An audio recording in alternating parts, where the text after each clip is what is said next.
시파 줄거리. 집으로 돌아온 종상이는 해주댁으로부터 홍씨가 박절하게 가로막아 전처만의 장례식에 들어갈 수도 없었다는 서러운 푸념을 듣는다.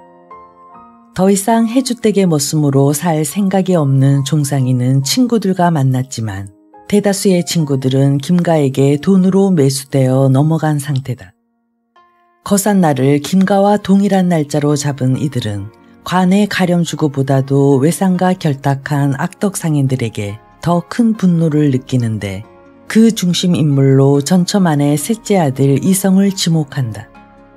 이들은 걷잡을 수 없는 혈기로 관과 악덕 상인들을 작파하고 불지르고 약탈할 계획을 세운다.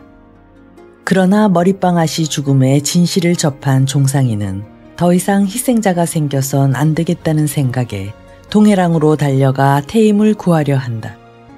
그러나 이와 같은 이율배반적인 행동은 동무들과 자신을 뒤죽박죽이 되게 만들었을 뿐이다.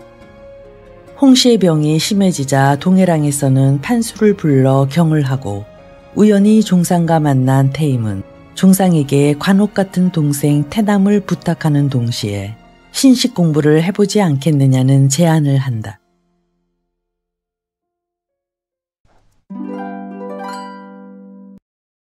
사. 풍운 속의 화촉. 천명이의 무덤은 처음부터 아총처럼 작고 초라했다. 거두는 사람 없이 6해의 풍상을 견디는 사이에 초동에게 짓밟히기도 무수히 하였을 테고 더러는 사태도 만났으리라.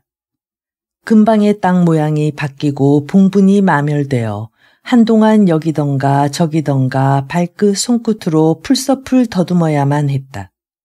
그 자리에 묘를 쓸 때도 그랬지만 잘해야 1년에 한 번 그곳을 찾을 때도 남의 눈을 꺼렸기 때문에 사초를 하거나 봉분을 가다듬는 일은 엄두도 못 냈다.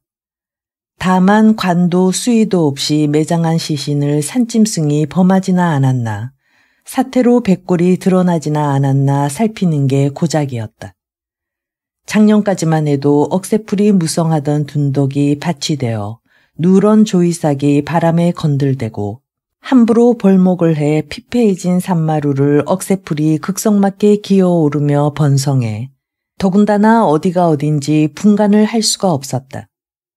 마침내 못 찾게 될지도 모른다는 예감이 으스스한 찬바람처럼 종상이의 마음을 서글프게 했다. 그는 그렇게 됐을 때의 상실감을 두려워하면서도 바라고 있는지도 몰랐다. 그는 천명이의 죽음에 얽매여 있는 자신의 심약함이 한심했기 때문에 그렇게라도 해서 노연하고 편안해지고 싶었다. 천명이가 죽은 후 5년의 세월이 흐른 1899년 가을이었다. 5년 전 개성분해에 있었던 밀라는 오랜 세월 정치나 권세를 멀리하고 독자적인 번영과 질서와 평안을 유지해온 고도로서는 처음으로 부딪힌 시대의 경랑이었다. 이조의 조정가는 담을 쌓고 살 수 있어도 동족의 민심이 깨어나는 힘과 무관하게 살 수 없다는 걸 비로소 깨닫게 되었다. 그 이듬해 전국을 휩쓴 동학난을 대안의 불로 보지 않고 세상이 빠르게 달라지고 있고 그들의 고장 역시 달라지는 세상 속에 한 조각에 지나지 않는다는 동질감과 위기의식을 느낀 것도 밀란 끝에 얻은 소득이라면 소득이었다. 이런 심리적 소득 말고 실질적인 소득은 보잘것이 없었다.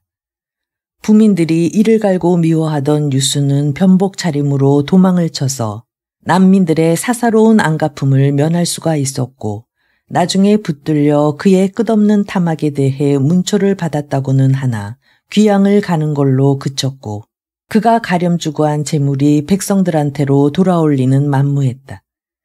그에 비해 난을 일으킨 쪽의 피해는 막심했다.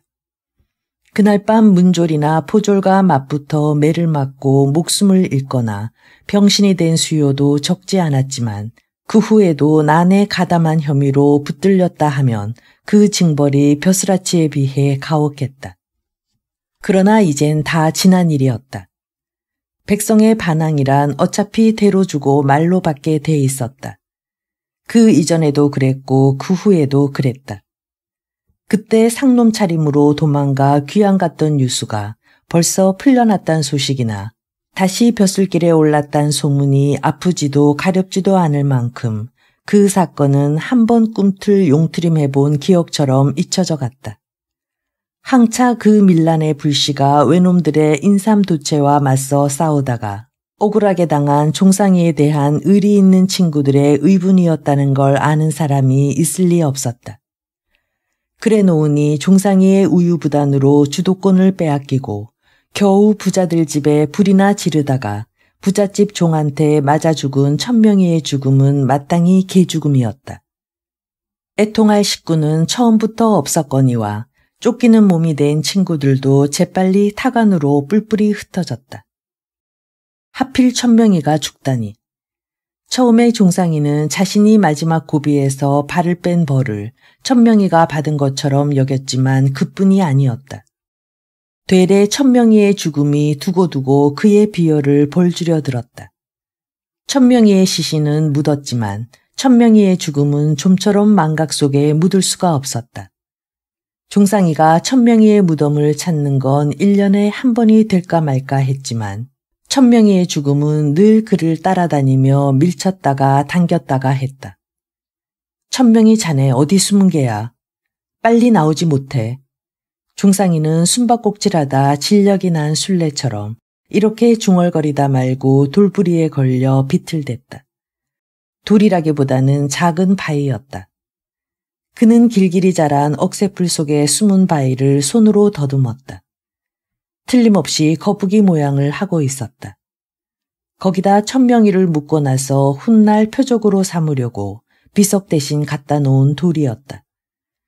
등이 둥글납작하고 펑퍼짐하고 삐죽하게 혹 같은 게 달려있어 거북이가 엎드려 있는 것 같은 바위를 발견하고 거기까지 옮겨오느라 혼자서 비지땀을 흘렸었다. 그때는 지금보다도 더 젊은 기운에다 진한 비통과 울분이 합쳐져서 그런 기운을 낼 수가 있었지 지금 같으면 어림도 없었다. 종상이는 후련하기도 하고 낭패한 것 같기도 한 얼굴로 금방을 휘둘러 보고 나서 길길이 자란 억새풀을 대강대강 발로 짓밟아 눕혔다. 어렴풋이 봉긋한 봉분의 모습이 드러났다. 녀석, 빙충맞게 쓰리. 그는 쓰디쓰게 중얼대고 나서 엎드려서 손으로 조심스럽게 봉분의 억새풀을 제거했다. 마치 울고 들어온 아이의 헝클어진 머리칼을 이마로 끌어올려 주듯이 그의 얼굴에 자상스러운 연민이 어렸다. 그는 두루마기 주머니로 손을 넣어 허리춤에 차고 온 술병과 부고를 꺼내 거북이 등에 놓았다. 초라한 재물을 위한 상속으로는 안성맞춤이었다. 그리고 표주박에다 놀이끼리한 약주술을 따랐다. 한양서부터 줄창 차고 온 약주술은 부글부글 거품이 나면서 시척지근한 냄새를 풍겼다. 그는 음복은 하는 둥 마는 둥 봉분과 풀섭에다 술을 넉넉히 뿌리고 나서 부고를 찢어 씹기 시작했다. 거북이처럼 생긴 바위는 걸터앉기에도 알맞았다. 강릉골로부터 한참 떨어진 해주댁의 외딴 집이 산모릉이에 가려서 보일락 말락했다. 천명이를 묻고 나서 바라볼 때도 그랬었다. 그것도 거북바위와 함께 중요한 표적이었다. 천명이가 묻힌 야산만 해도 해주댁의 소유였고 그런 연줄로 천명이에게 누울 자리나마 마련해 줄 수가 있었던 것이다. 하필 천명이가 죽은 게 뭐였을까? 그 착하디 착한 천명이가. 종상이는 천명이가 남달리 선량했다는 것보다도 누구보다도 자기를 따르고 거의 숭앙했다는 게 마음에 걸렸다. 마치 천진한 그를 꿰서 사지에 보내고 자기가 대신 살아난 것처럼 살아있는 게 미안하고 땅속에서 그의 원성이 들리는 듯했다. 그가 천명이의 무덤을 찾은 것은 성묘가 아니라 일종의 자학이었다. 이윽고 거북바위에서 일어난 종상이는 쓰러지거나 뽑힌 억새풀을 다시 봉분이 드러나지 않게 아물리고는 빈 술병과 표주박도 챙겼다. 빈 술병은 그가 몸담고 있는 의사이며 선교사인 닥터 스톤에서 얻은 양주병이어서 모양이 진귀하고 아름다워 해주댁한테 좋은 선물이 될 듯했다. 그러나 표주박하곤 앞만 해도 안 어울렸다. 안 어울리긴 종상이의 행색도 마찬가지였다. 그는 짙은 회색 바지에 검정 두루마기를 입고 있었고 짧게 깎은 머리에는 배제학당의 검정 교모를 쓰고 있었다. 바지 밑엔 행전 대신 데님만 매고 버선을 신고 검정 구두를 신고 있었다. 그는 검정 교복도 갖고 있었지만 이번 귀향은 여러모로 채모 차려야 할 일이 많았기에 제딴엔 고심해서 차려입은 거였다. 해주댁이 후성이하고 살고 있는 집은 가까이 갈수록 퇴락해 보여 종상이는 가슴이 두근대기 시작했다. 성묘는 해를 걸은 적이 없었음에도 불구하고 그가 적지 않은 세월 몸담고 있던 주인집을 찾기는 6년 만이었다. 그것도 야밤에 시체를 그 집 산에다 떠매다 놓고 연장을 빌리러 가서 자초지종을 대강 얘기하는 둥 마는 둥 윽박 지르듯이 생떼를 쓰고 혼을 빼다시피 해서 승낙을 얻어낸 후 처음이니 얘가 아니었다. 해주댁이 꽃 가꾸기를 좋아해 겨울철 빼고는 늘 색색까지 꽃으로 둘러싸여 있었다. 가을이 깊어 꽃과 잎이 바래서 집이 더 퇴락해 보였는지도 모른다. 홀로 붉은 접시꽃이 청승맞아 보였다. 나무를 한 짐 잔뜩 해진 소년이 이쪽으로 가까이 오고 있었다. 어른 찜쪄먹게 다부지게 해진 갈림나무에 짓눌려 소년의 모습은 지게 작대기하고 양회색 바지밖에 안 보였다. 욕심껏 단단히 쟁인 갈림나무에 비스듬히 꽂힌 갈퀴를 보자 종상이는 진한 향수를 느꼈다. 너 혹시 후성이 아니냐? 후성이가 그동안 어른 몫을 할 만큼 자랐다고는 생각지 않았으나 소년에 대한 뭉클한 친애감이 그런 실없는 말을 붙이게 했다. 땅만 보고 있던 소년이 힘겹게 허리를 펴고 흘긋 종상이를 쳐다보더니 비명을 지르며 드립다 뛰기 시작했다. 종상이도 소년의 얼굴에 급작스럽게 어린 공포의 빛에 질려서 그가 후성인지 아닌지 미처 확인해 볼 새도 없었다. 갈리피라고는 하나 그 많은 짐을 지고 어찌 그리 잘 뛰는지 종상이는 어안이 벙벙했다. 소년이 뛰어들어간 집은 해주땡네가 틀림없으니 소년은 후성인지도 몰랐다. 종상이는 소년이 그다지도 두려워한 까닭을 모르는 채 뒤미처 해주땡네 살인문을 들어섰다. 소년은 지게를 작대기에 버텨놓을 경황도 없었던지 그냥 내동댕이를 치고 다급하게 어머니를 부르고 있었다. 막대기로 멍석에 널어놓은 콩깍지를 두드리고 있던 해주댁이 영문을 모르는 채 우선 놀란 소년을 품 안에 감싸며 왜 그러느냐고 물었다. 소년이 뒷손질로 문 밖을 가리켰다. 그때 벌써 종상이는 살인문 안으로 들어서고 있었다. 종상이를 본 해주댁의 얼굴에도 소년 못지않게 두려운 빛이 어렸다. 뉘시오. 도대체 댁은 뉘시오. 해주댁이 가히 눌린 것처럼 들뜬 소리로 고함을 질렀다. 마님, 종상이 올시다. 왜들 이러시니까? 종상이를 몰라보시다니요. 자네가 종상이라고. 그렇구먼. 종상이가 분명하구먼. 후성아, 종상이 성을 우리가 몰라봤구나. 그렇게 말하면서도 모자의 얼굴엔 좀처럼 반가워하는 기색이 떠오르지 않았다. 종상이는 그들의 경계하는 마음을 다소라도 누그러뜨리려고 모자를 벗고 그 자리에서 넙죽 절을 했다. 그리고 후성이한테 부침성 있게 말을 시켰다. 후성이 그동안에 몰라보게 컸구나. 성이 무등 태워주면 아버지만큼 크다고 좋아하더니 이젠 무등 안 타고도 아버지만 하겠는데. 대견하시겠어요, 마님. 어느새 어른 몫을 하게 됐으니.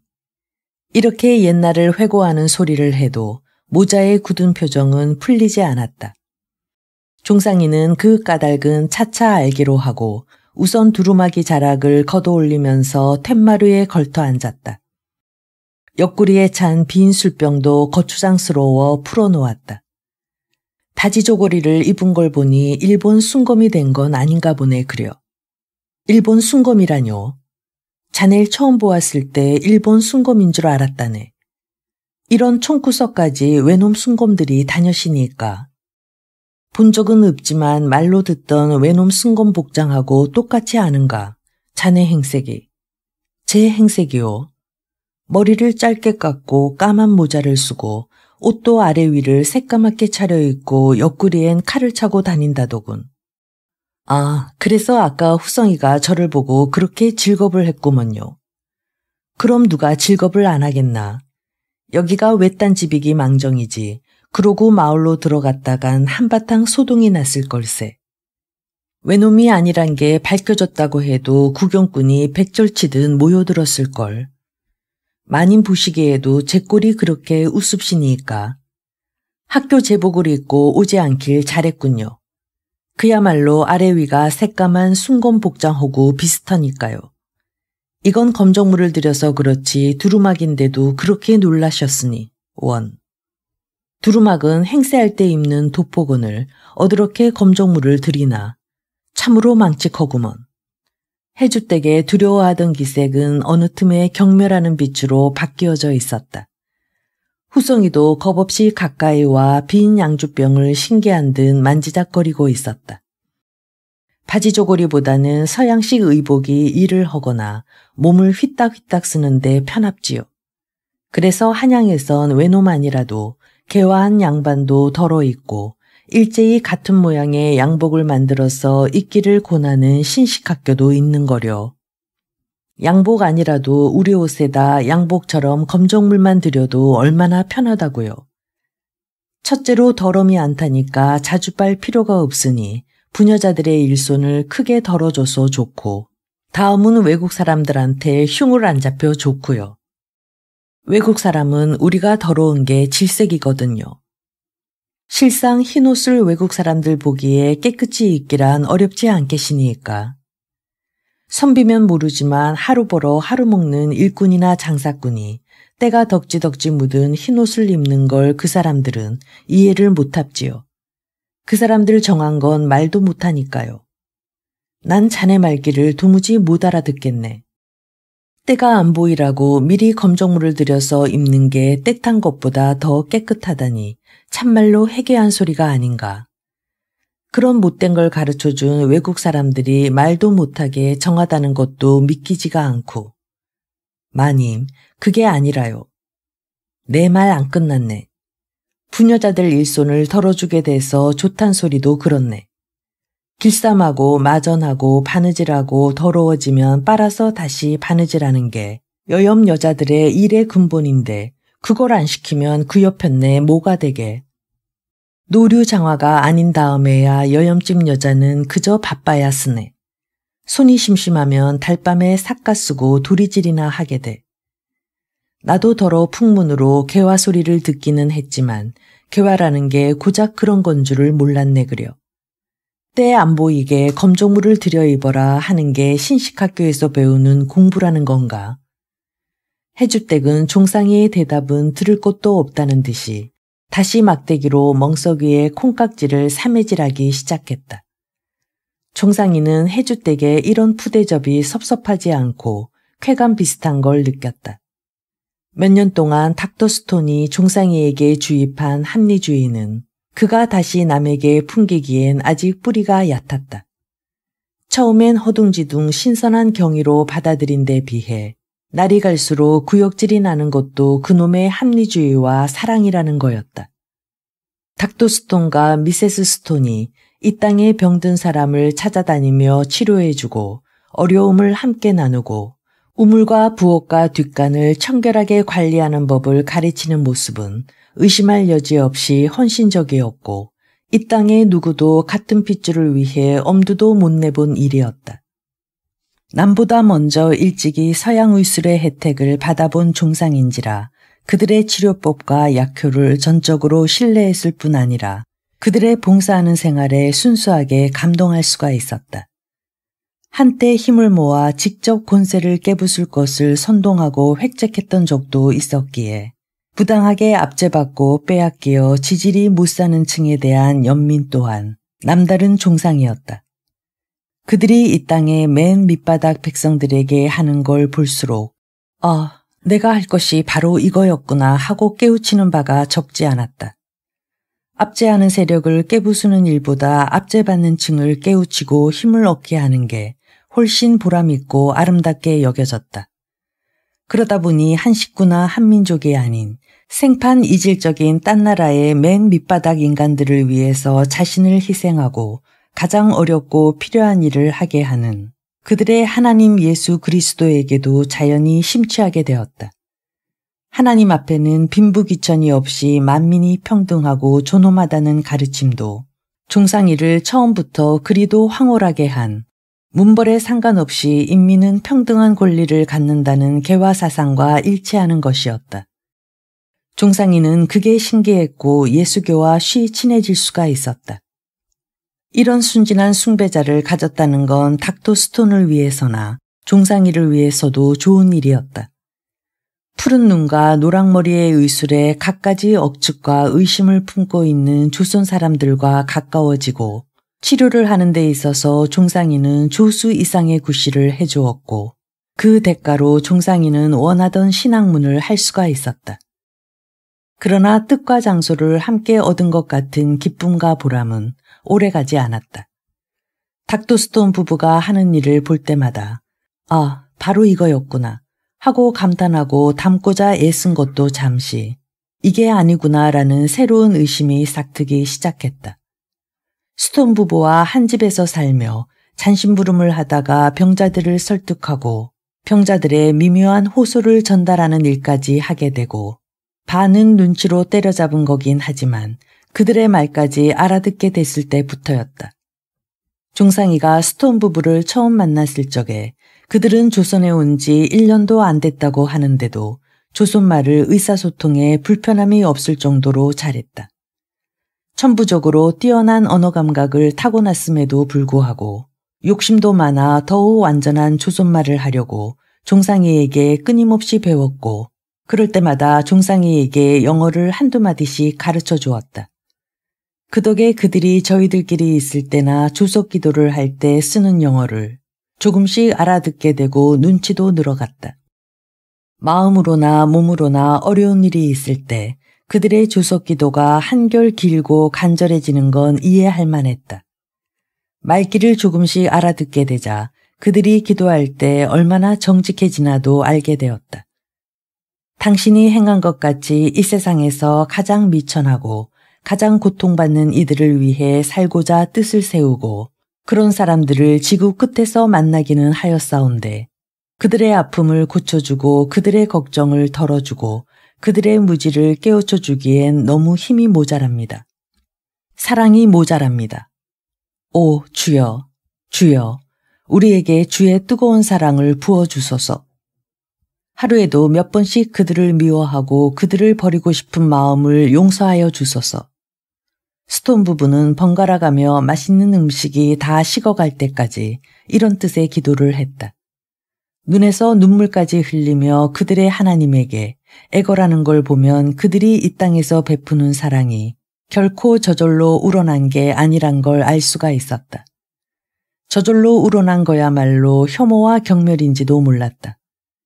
혐오와 경멸을 극기하고 사랑의 미소를 띠기 위해 그들은 틈만 나면 그들의 하나님을 부르고 매달리고 아부했다. 팔은 안으로 굽는다고 차차 그들이 베푸는 사랑이 아니꼽게 느껴졌다. 누가 사랑에 달랬나? 사랑이 흥청망청 흔해서 조선 땅까지 와서 뿌리는 줄 알았지.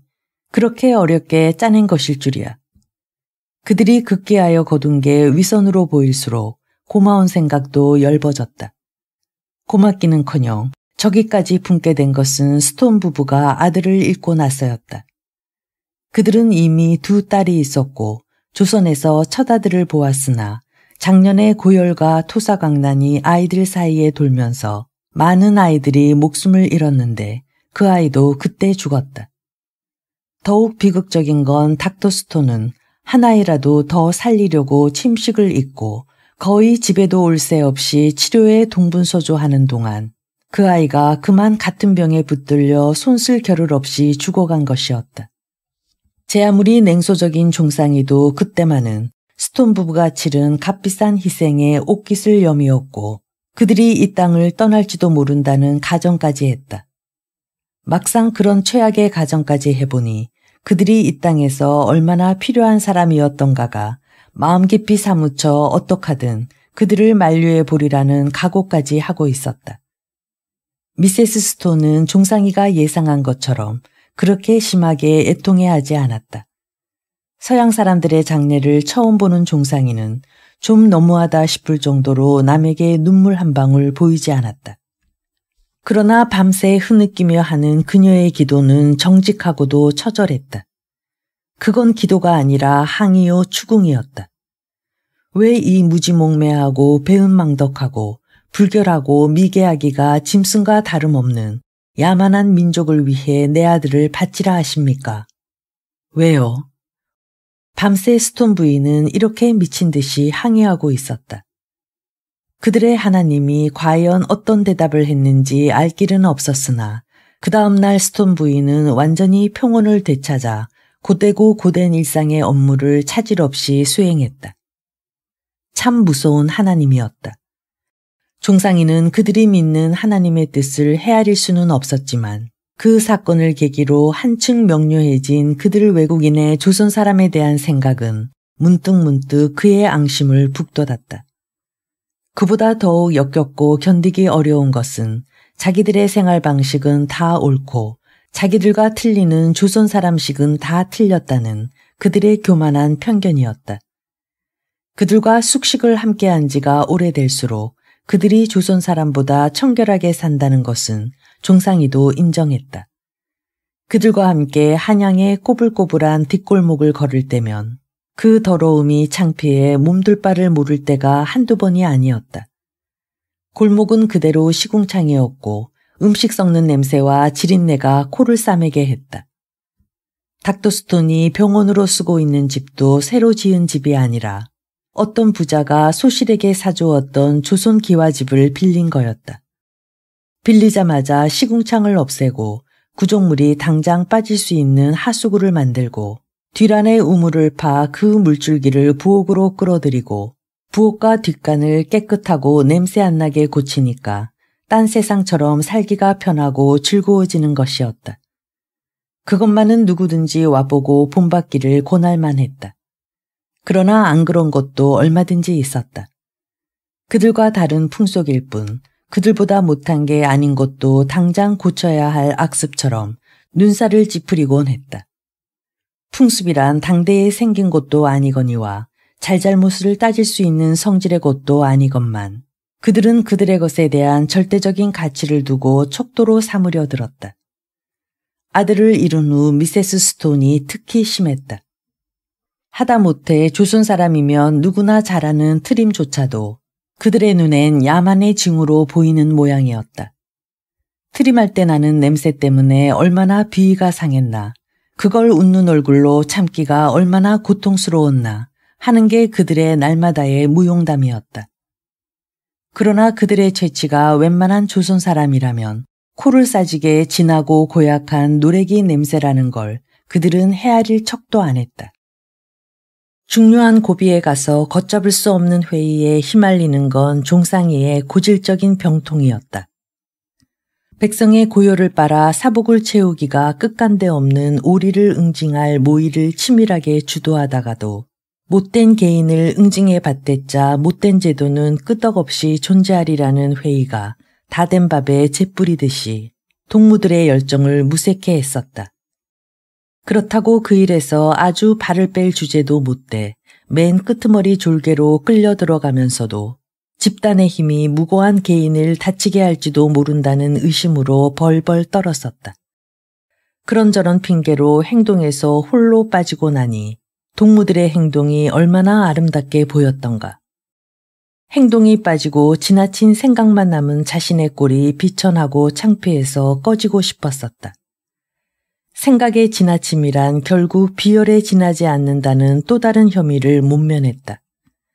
그는 자신의 속셈이 수상할 적마다 기갈 들린 것처럼 신식 공부를 하고 싶다고 생각했고 신통하게도 태임이까지 그의 이런 소망을 말하기 전에 알아차리고 동의해 주었다.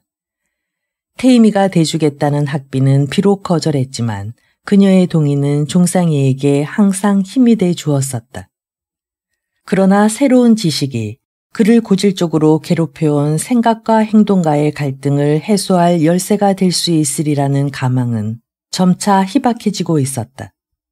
설사 그렇게 될 수 있다고 해도 그건 먼 훗날의 일일 테고 종상이는 그때까지 공부만 하며 기다릴 수 있을 것 같지가 않았다. 그는 26살이었다. 동급생 중 그보다 나이 많은 사람이 없는 건 아니었지만 20살이 넘고도 장가를 안 간 학생은 없었다. 15살에 애아범이 된 친구도 있었다. 우리 풍습이 나이보다는 장가를 들고 안 들고로 어른아이를 정하는지라 코올리게도 그를 넘보고 버타려 들었다. 태임이 나이를 생각하면 민망하기가 한결 더했다. 그녀 나이 22살이었다. 관여남을 지나 남들의 고약한 소문과 구구한 억측에 오르내리기에 충분했다. 소문난 박색이거나 금침을 꾸밀 형편도 못 되는 적빈한 가세가 아니면 있을 수 없는 처녀 나이였다. 그와는 정반대의 처지이기에 더욱 남의 입초시에 오르내릴 것은 뻔했다. 애만 가족까지 욕을 먹고 있으리라. 그렇다고 두 사람이 남몰래 굳은 언약을 하고 그런 술수를 쓰고 있는 것도 아니었다. 서로가 멀리서 때로는 가까이서 서로의 속절없이 먹어가는 나이를 헤며 남의 일 같지 않게 마음 아파하는 게 그들 나름의 교감이었고 또한 희망이었을 뿐이었다. 해가 뉘엿뉘엿해지면서 햇살이 살얼음판처럼 어설퍼졌다. 깊은 가을이었다. 구미구미 땔감을 쟁여놓은 마루 밑에서 벌레 우는 소리가 나다 말다 한다. 해주댁의 얼굴에는 주름이 깊었고 기름기 없이 바스러진 머리칼도 반백을 훨씬 넘었다. 후성이가 손자라면 알맞게 폭삭 늙은 해주댁을 바라보면서 종상이의 감에는 잠옷 착잡했다. 머리빵 아씨가 남기고 간 불의의 시에 대해선 그토록 애틋하고 간절한 당부를 남기고 간 전초만 영감이 세상이 다하는 자신의 서출에 대해선 어찌 그리 박절했을까. 해주댁이 애구구 가냘프게 신음하며 허리를 펴고 일어섰다. 예서 드세고 가려나 저녁을 지으려는 듯 이렇게 물었다. 왜 과객 취급하듯 하시니까? 며칠 묵어가면 안 되겠시니까? 가뜩이나 외롭고 서러운 사람 놀리지나 말게나. 그동안 제가 도리가 아니었습죠. 그게 내 팔자라네. 무슨 복에 인복인들 타고났겠나. 원 무슨 말씀을. 그 후엔 참 뒤탈이나 없었나. 천명이를 야밤에 갖다 묻은 일을 말하는 것 같았다. 예, 뒤탈 날 만한 일도 아니었고요. 하긴 세상이 하 뒤숭숭하니까 살인을 한들 누구라 모르겠나. 설마 제가 살인을 했다고 여기시는 건 아니겠죠? 아이고, 아닐세. 꿈에도 그런 생각은 안 했네. 양주병을 가지고 우물로 갔던 후성이가 말끔히 닦아가지고 오는 걸 보자 해주댁은 깜짝 놀라며 빼앗으려고 했다. 아서라, 깨뜨릴라. 보아하니 귀한 물건인데. 귀한 물건은요. 빈병인걸요. 놔두세요. 가지고 놀게요. 가지고 놀다니 우리를 아주 주려나. 드리고 말고가 뭐이시니까. 서양 사람들이 버린 빈병이라니까요. 제가 있는 집엔 쎄고생거립쇼. 그래도 그렇지. 저리도 공교롭게 생긴 병은 내 생전에 처음 보네. 이리 내라. 돛다 요긴하게 쓰게.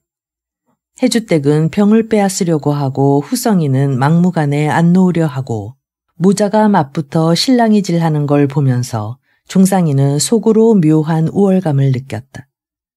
우월감은 그의 혀를 매끄럽게 했다.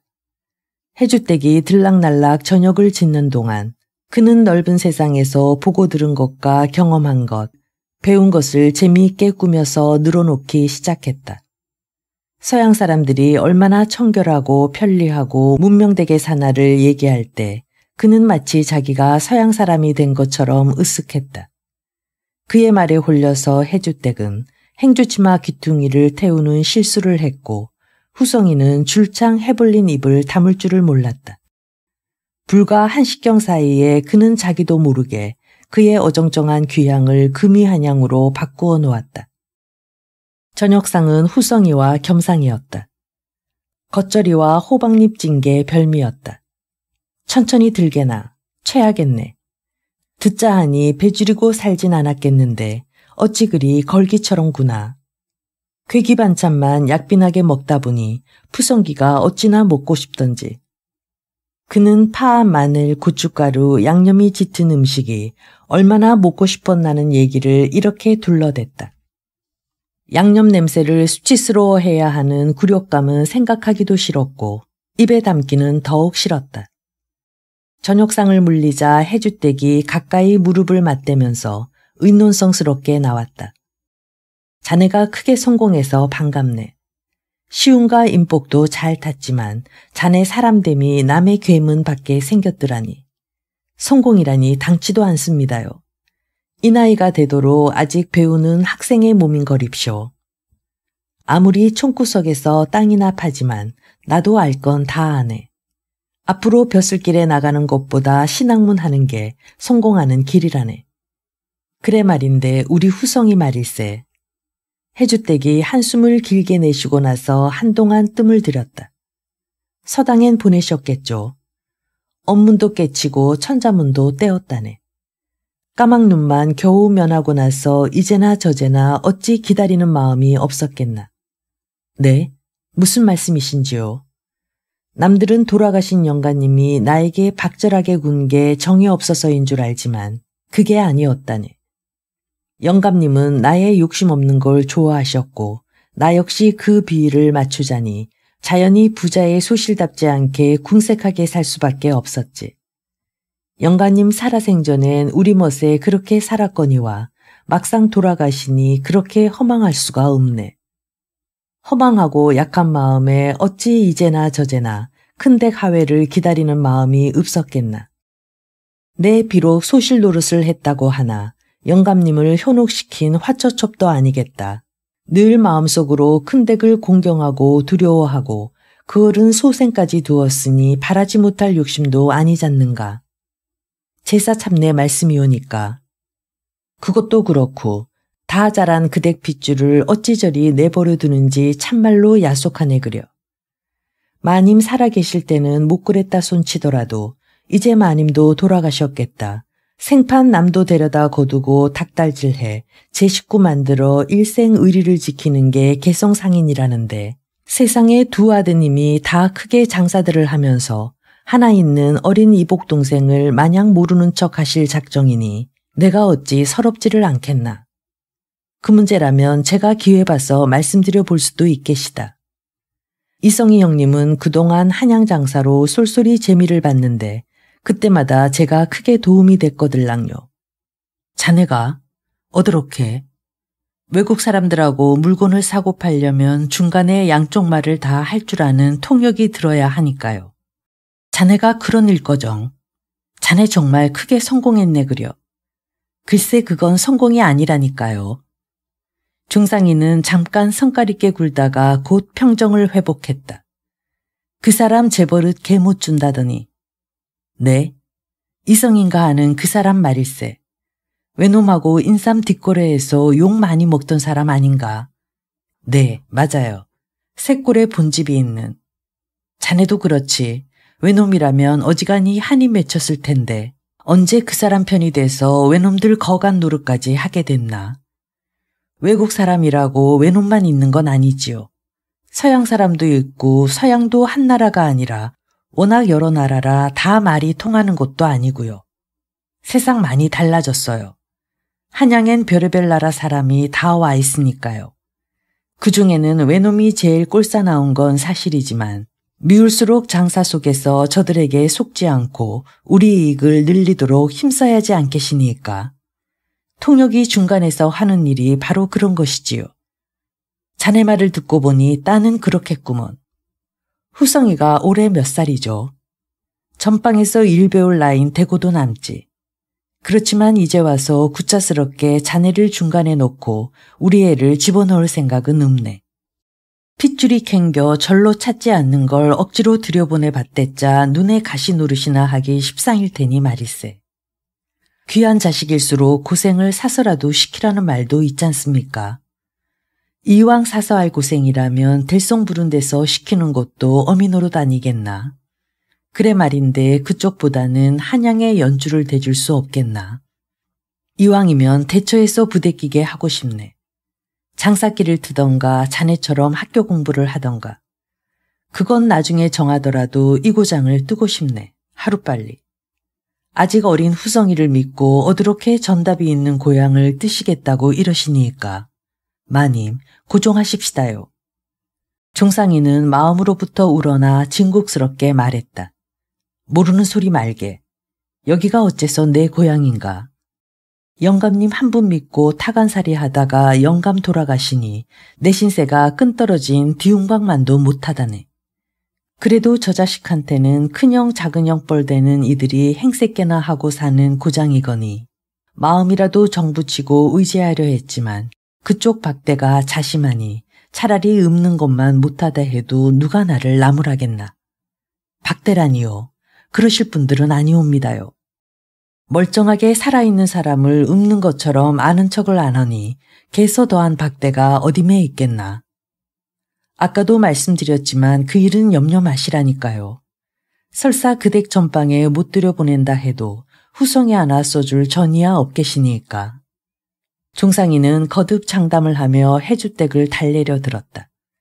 종상이의 간곡한 위로에도 해주댁은 조금도 솔깃해하는 기색이 없었다.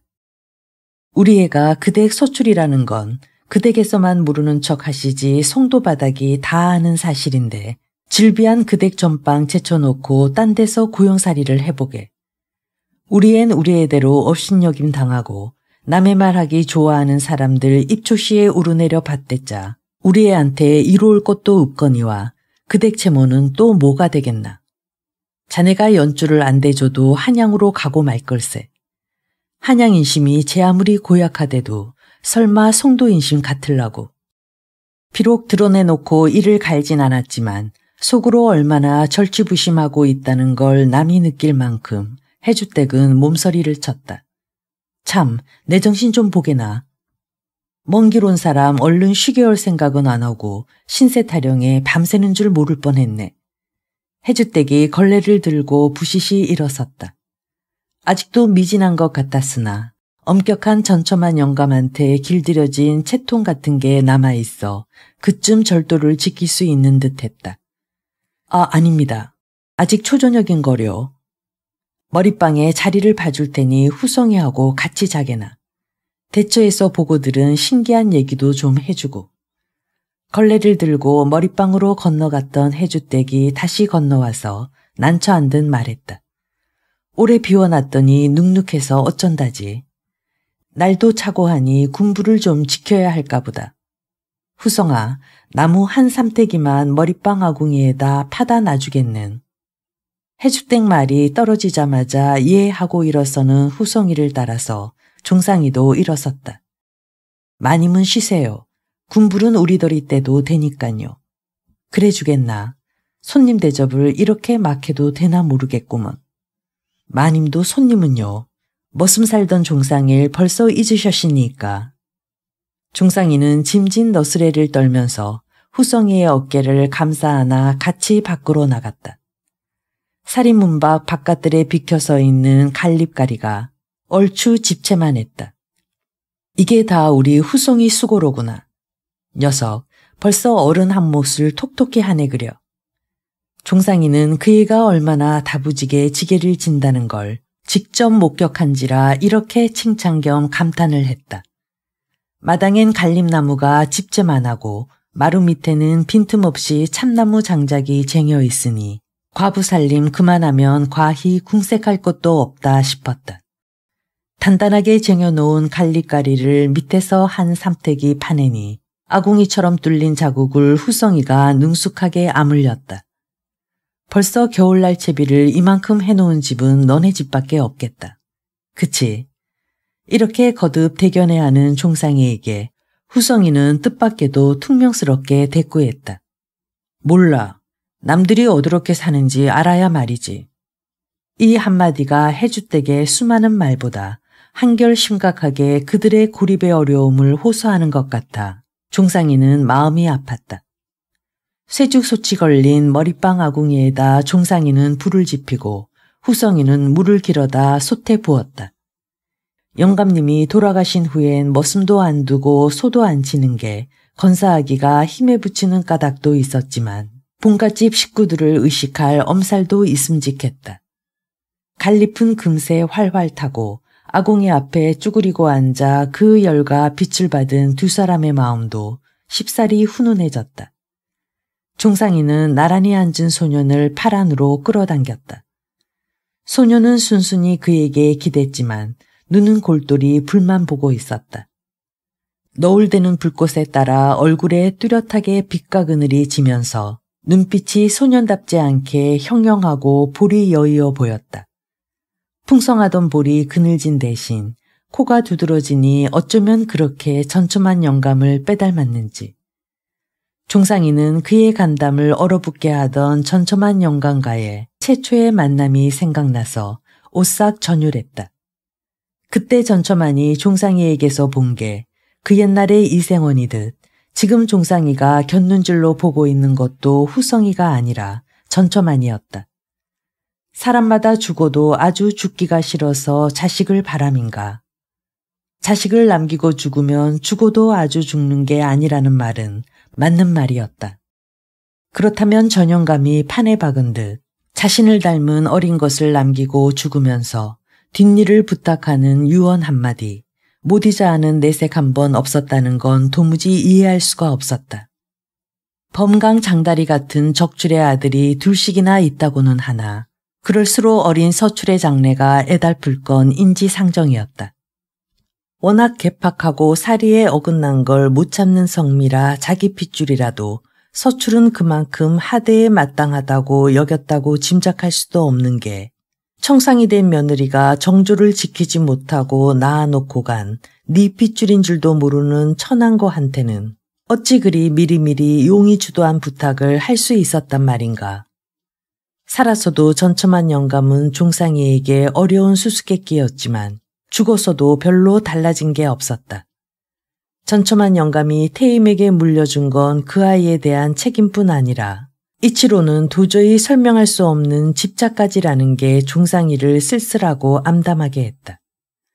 그 생각을 할 때마다 종상이는 쓸쓸하고 암담해졌다. 그의 나이 26, 태임의 나이 22이었다. 서로가 첫눈에 서로를 운명처럼 느낀 지도 10년은 되었을 터였다. 불꽃 같은 갈망도 꽃 같은 사모도 세월의 속절없음에 한물가 아릿한 연민과 우울하고도 절망적인 정열이 되어 남아있을 뿐이었다. 상정과 하인, 부자와 가난뱅이라는 신분의 차는 이제 아무것도 아니었다. 처녀 나이 22에다 처내의 고아에다 갖다 대는 혼처마다 퇴박을 놓는 소문난 교만은 종상이의 흠보다 더하면 더했지 결코 덜한 흠이 아니었다. 게다가 한양 출입이 잦은 이성이가 종상이를 앞으로 개화된 세상에선 한몫 단단히 하리라 내다보고 집안 내에 그렇게 풍긴 것도 덕이 되어 이제 전시집에선 그 골칫거리의 연부는 종상이밖에 없다고까지 은근히 바라기에 이르렀다. 다만 그쪽에서 먼저 고개 숙이고 총언을 하기엔 과거의 상전으로서의 채통이 걸치적거릴 뿐이었다. 이제 종상이에게 태임인 결코 오르지 못할 나무가 아니었다.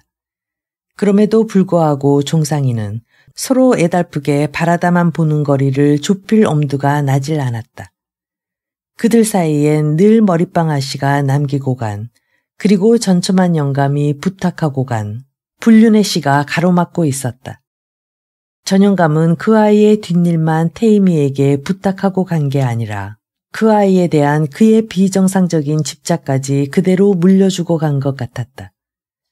그 아이에 대한 태임이의 집착 역시 상식으로는 도저히 이해할 수 없는 거였다. 그 아이는 관옥 같아네.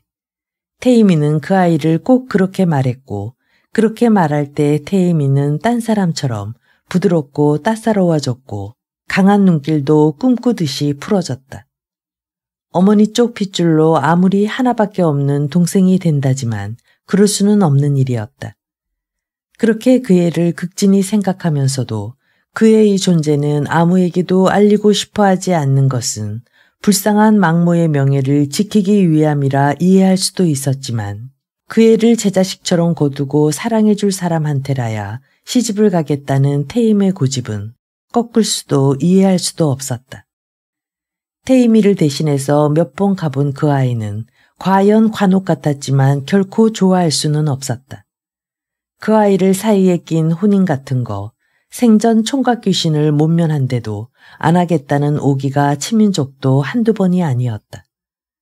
후성이가 어디서 밤을 하는쿵 갔다가 창칼로 흠집을 내더니 사이여가는 불 속에 묻었다.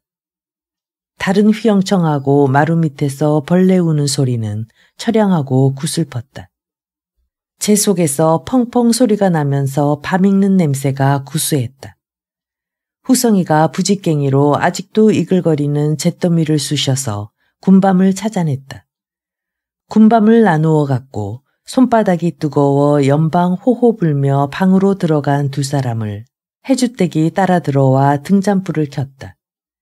비워두었던 방치고는 정결했다. 서울선 해가 지면 천정에서 해보다 더 밝은 불이 저절로 들어온다면서. 예, 전기로 들어오는 불이죠. 전기가 뭔지 석유불보다 몇 곱절이나 박다니 값도 그만큼 비쌀 테지. 석유처럼 집집마다 조금씩 사다 쓰는 게 아니고 불빛을 내는 힘을 한꺼번에 일으켜서 집으로 보내니까 되레 석유보다 싸게 먹히죠. 난 그게 무슨 소린지 도무지 못 알아듣겠네만 그 불이 밝기는 해도 여간 위험하지 않다네. 촌사람이 서울 가서 그 불이 하도 신기해서 한참 쳐다보았더니 당장 눈이 뽀얗게 멀었다지 뭔가. 그럴 리가 있겠시니까. 정말이야. 내 말 허투루 듣지 말고 자네도 조심하게. 서울서 눈 멀어가지고 온 사람을 구경하고 와서 온통 법석들을 떠는 걸 봤으니까 하는 소리니까. 눈먼 사람만 안 보셨으면 되시다. 내 말 안 믿는군. 그럼 잘 자게. 해주댁이 이부자리를 깔아놓고 건너가자 종상이는 느닷없이 후성이를 들어서 매다 꽂고 다시 일으켜서 딴죽을 걸고 치고받았다.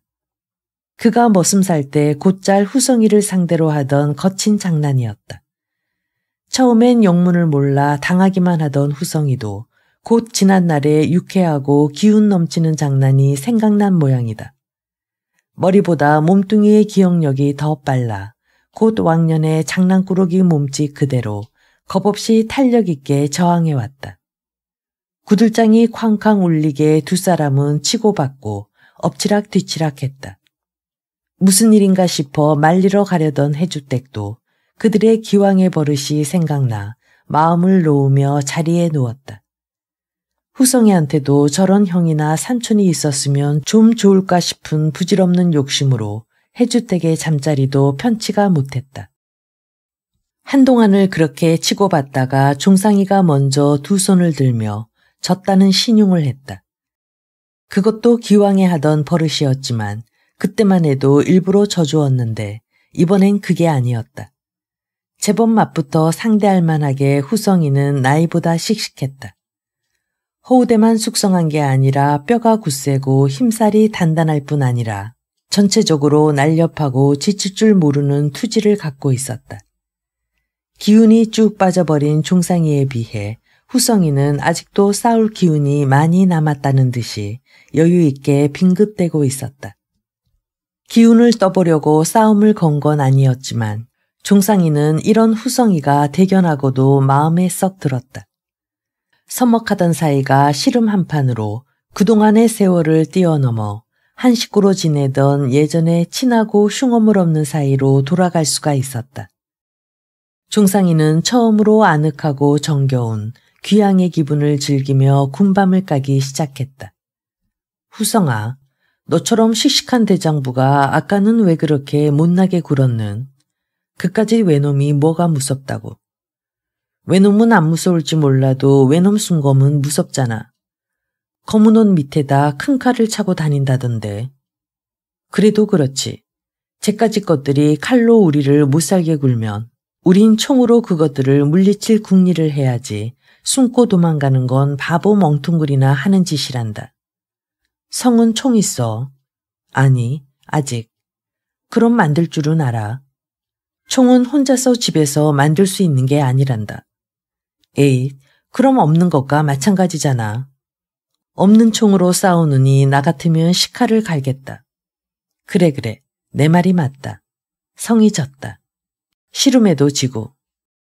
종상이는 기분 좋게 피곤한 몸을 쭉 뻗으며 이불자락을 들쳤다. 후성이도 나란히 누우며 도란도란 말을 시켰다. 성, 난 전기로 켜는 불이 너무 밝아 눈이 멀었다는 소리는 안 믿어. 불이 천정에 거꾸로 매달려 있으면 얼마나 좋을까. 등잔 밑이 어둡지도 않고. 근데 전기는 어드럽게 쏟아지지 않고 천정에 거꾸로 매달려 있을 수가 있지. 녀석. 종상이는 실없이 소년의 머리에 알밤을 한 대 먹이고 나서 전기가 석유나 파마자기름, 들기름 따위하고 어떻게 다른가를 가르쳐 주려고 끙끙거렸다. 그러나 곧 소년의 고른 숨소리가 들렸다. 강릉골 외딴집에 가을밤이 깊어갔다. 겉보기에 퇴락해 보였던 것은 그럴싸하게 보아서 그랬었나 보다. 해주댁은 영가님 생전과 다름없이 부지런히 일하고 욕심적게 부리고 검소하고 정결하게 그러나 광과 실ong에다 구미구미 알토란같이 옅어놓고 살고 있음이 종상이 보기에 매우 흐뭇했다. 문제는 후성이 장래에 대한 걱정인데 어떡하든지 힘이 돼줄 작정이었다. 어찌 그 아이만 관옥 같으랴. 종상이는 후성이의 댐댐이에 까닭 모를 강한 애착을 느꼈다. 실상 그런 느낌은 돌연한 변덕 같은 거였는데도 그는 오래전부터 그랬던 것처럼 느꼈다. 해주댁이 후성이하고 같이 봐준 이부자리는 상객용인 듯 깔끔하고도 매끄러웠다. 해주댁은 생전 손님이 올 가망이 없다 해도 손님용 이부자리는 갖춰놓고 살 그런 여자였다. 침상에서 낡은 담요만 휘감고 자버릇해서인지 풀과 다듬이살이 잘 선 호청이 뒤척일 때마다 성깔을 부리며 와석거리는 게 신경에 거슬려 밤이 깊을수록 눈이 말똥말똥해졌다. 호청뿐 아니라 이불 거죽도 비단은 아니지만 남색에다 꼭두선잎이 기슬된 닭목은 물감이 곱게 들고 다듬이질이 잘 돼 속되게 흔히 말하듯이 파리가 미끄럼을 탈만했다. 왜 우리 조선의 청결은 이렇게 청승맞은 것일까? 부녀자들의 진을 뺀 결과이기 때문일까?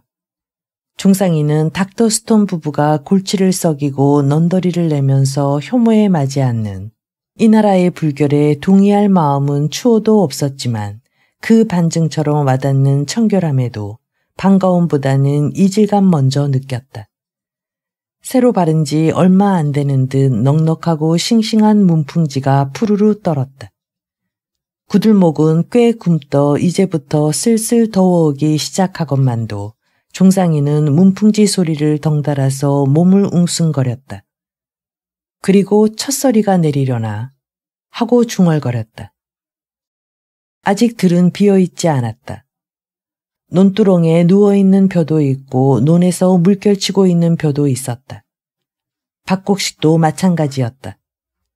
땔감이 되어 밭두렁에 아무렇게나 쓰러져 있는 깍지동이 있는가 하면 수수이삭은 아직도 꽁충하니 건들대면서 얼마 남지 않은 가을을 아쉬워하고 있었다. 그러나 땅에서 왕성하게 빨아올리던 목숨의 진액이 다해 바람이 닿을 때마다 와삭와삭 가랑잎처럼 메마른 소리를 내는 것은 아직도 땅에 뿌리박고 있는 수수대나 산자락에서 길길이 자란 억새풀이나 이미 낯질당한 벼폭이나 마찬가지였다. 지금 이 외딴지 문풍지를 흔들기까지 바람이 거쳐온 쓸쓸한 가을 들판을 떠올리며 아울러 자신이 지금 누워있기까지 겪어온 마을 사람과 사건과 변화의 의미를 생각하느라 종상이는 잠을 이룰 수가 없었다. 오래간만에 포식한 양념 짙은 반찬과 잡곡밥이 속에서 한참 부대끼는 듯 하더니 껄껄꺽하고 진한 트림이 났다. 속이 한결 개운해졌다. 그는 일부러 트림을 몇 번 더 했다. 그러나 아무의 눈치도 볼 것 없이 트림을 마음껏 할 수 있는 행복감도 잠깐이었다. 세상 모르고 자던 후성이가 몸을 뒤채면서 줄방귀를 뀌기 시작했다. 자리 밑에서 나는 흙냄새는 구수해서 참을만 했으나 트림 냄새에 방귀 냄새까지 섞이니까 당장 속이 메스껍고 골치가 띵해졌다. 드디어 그는 코를 싸지고 중얼거렸다. 조선 사람은 왜 이 모양 이 꼴이란 말인가. 한참 만에야 자신이 꼭 닥터스톤 같은 얼굴로 조선 사람을 경멸하고 한심해하고 있다는 걸 깨달았다. 닥터스톤을 닮다니 그럴 작정은 아니었다. 종상이도 자기가 많이 달라졌다는 건 알고 있었다. 부지런하고 진국스럽게 머슴살이 할 때의 그도 아니었고 젊은 혈기 하나로 감당 못할 모의를 꾸밀 때의 그도 아니었다. 그의 나이 26이고 배제학당의 학생이었다. 신학문을 익혔을 뿐 아니라 은연중 기독교적 인생관, 세계관, 생활 방식에 영향을 받고 있었다. 그러나 그가 정말 심취한 건 그런 것들보다는 독립신문이었다. 독립신문을 손쉽게 사볼 수 있다는 걸로 그는 한양에 오길 참 잘했다고 수없이 생각했고 이로움보다는 의로움을 위해 정열을 바칠 각오를 새롭게 한 것도 신학문보다는 독립신문의 덕이 크다고 여기고 있었다. 자신이 할 수 있는 의로운 일이 과연 뭘까에 생각이 미치면 해야 할 일과 하고 싶은 일이 너무 많아 다소 혼란에 빠지기도 했지만 그건 결코 닥터스톤식의 안 입고 온 우월감과 선민의식하고 같은 것일 수가 없었다. 독립신문이 그에게 불어넣은 것은 우리가 더 이상 남의 나라에 업수의 여김을 받아서는 안 된다는 민족적 자존심이었다. 그것은 그가 고향에서 수없이 몸부림치며 깨달은 것, 한양에서 신학문 하면서 눈뜬 것, 닥터스톤 내서 고용살이한 덕으로 남보다 한 발 앞서 맛본 문명된 생활 방식에 대한 찬탄 등을 합친 것보다 더 황홀한 각성이었다. 그러나 이제 보니 한양에서 확실하게 얻어가진 건 트림 냄새, 방귀 냄새를 참을 수 없다는 것뿐이 아닌가. 그것을 트집 잡아 조선 사람과 조선의 풍속을 야만으로 경멸하면서 자기만은 조선 사람 아닌 것처럼 구는 안 입고 온 착각뿐이 아닌가. 그는 분명한 입장을 취해야 할 때일수록 꼭 양다리를 걸쳐온 자신의 지난 날을 돌이켜보면서 문득 생전 고칠 도리가 없는 병이 든 것처럼 느꼈다. 너는 도대체 뭐냐? 그는 낯선 괴물단지에 질문을 던지듯이 자신에게 물으면서 자리를 박찼다. 그렇게라도 자신의 우스꽝스러운 개화의 모습은 힐책을 당해야 할 것 같았다. 헝클어진 생각을 가다듬기 위해서 싫은 트림 냄새의 방귀 냄새를 정말 못 참겠어서 그는 소리를 죽여 문을 열고 밖으로 나왔다. 깊은 가을의 야기가 서리발처럼 차가웠다. 집집에 문풍지를 올리던 바람이 어디선가 함께 모여서 불온한 모의를 하고 있는 것처럼 흉흉하게 웅성대는 소리가 멀리서 들렸다. 천명이 무덤가에 억새풀들이 그렇게 바람을 모아들였다 내쳤다 하는지도 몰랐다. 편히 잠들게나 이 사람아. 바람이 기껏 문풍지 밖에 더 울리겠나. 문풍지 소리에 깨어 일어날 귀 밝은 사람은 아무도 없다네.